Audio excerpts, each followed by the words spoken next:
এখন দাঁতে ধরে তুলি আঁকবো পাখির বাসা, দেখতে হবে খাসা, এই জন্যে আপনাদের দরবারে আসা। এই দাঁতে ধরে দেখো আঁকি কেমন করে, এইভাবে ডাব্লিউ লিখো। এবার কি হয় দেখো, এইভাবে সুন্দর করে দাও টান, ধীরে ধীরে এঁকে যান। আবার এরকম করো ডানা, এটা তো আমাদের সবার জানা। এরকম করো ডানা। এই আবার হালকা করে ঘুরিয়ে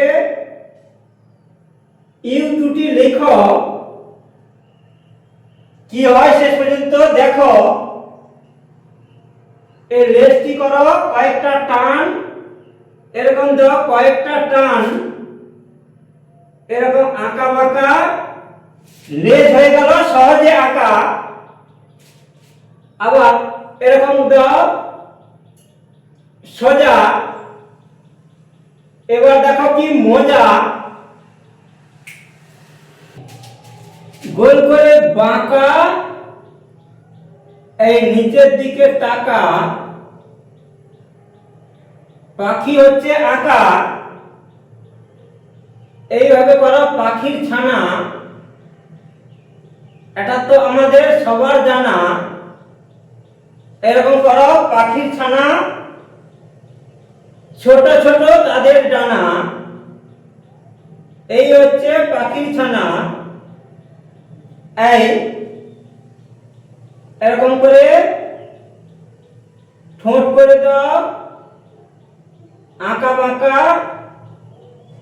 দিয়ে দাও কয়েকটা রেখা, এইভাবে দাও কয়েকটা টান, এইভাবে এঁকে যান। এই এই গাছের ডালে পাখি দেখো কেমন আঁকি।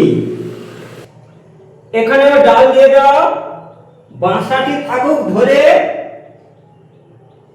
দেখো আঁকি কেমন করে, এক দুই, এরকম করে আঁকা বাঁকা। গাছের ডাল হয়ে যাচ্ছে সহজে আঁকা। এরকম করো আঁকা বাঁকা, দিয়ে দাও কয়েকটা পাতা, এরকম করে পাতা ভরে ফেলো খাতা। এরকম দাও কয়েকটা আঁকা বাঁকা পাতা। এই হলো গাছের ডালে পাখির বাসা, দেখতে হবে খাসা, পূরণ হলো মোদের আশা।